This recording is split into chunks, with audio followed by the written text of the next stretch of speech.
वैष्णवी हगवणे मृत्यू प्रकरणी हगवणे कुटुंबियांच्या कोठडीमध्ये वाढ। पती, नणंद आणि सासूला आणखी एका दिवसाची कोठडी, तर राजेंद्र हगवणे, सुशील हगवणेला 31 मे पर्यंत पोलीस कोठडी।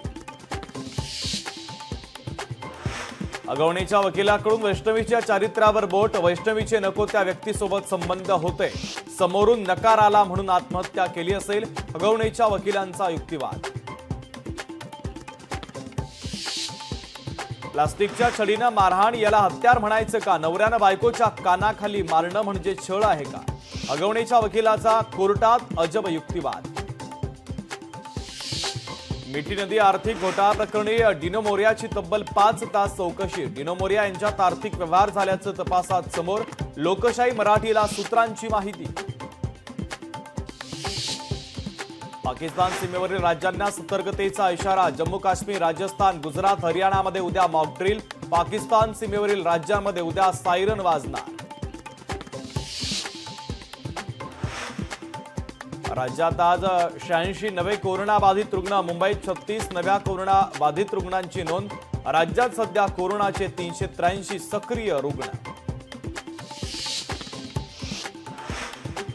कल्याण डोंबिवली पालिका हद्दीमध्ये कोरोनाचा दुसरा बळी। डोंबिवलीतील एका 64 वर्षीय व्यक्तीचा कोरोनामुळे झाला मृत्यू। कळव्यातील रुग्णालयामध्ये होते उपचार सुरू। महाराष्ट्रातील अनेक भागांना अतिमुसळधार पावसाचा इशारा। मुंबईसह ठाणे आणि कोकणाला आज पावसाचा येलो अलर्ट, तर पुढील 5 दिवस राज्यातील काही भागात जोरदार पावसाचा अंदाज।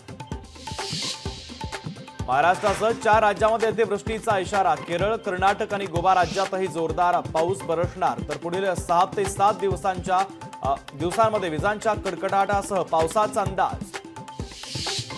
हिंडनबर्ग प्रकरणी सेबीच्या माजी अध्यक्षा माधवीपुरी बुच यांना दिलासा। माधवीपुरी बुच यांना लोकपालांकडून क्लीन चिट।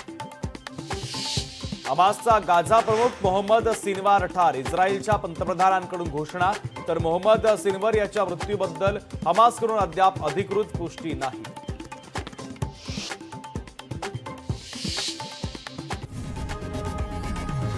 लोकशाही मराठी ऐका, पहा, जागरूक रहा।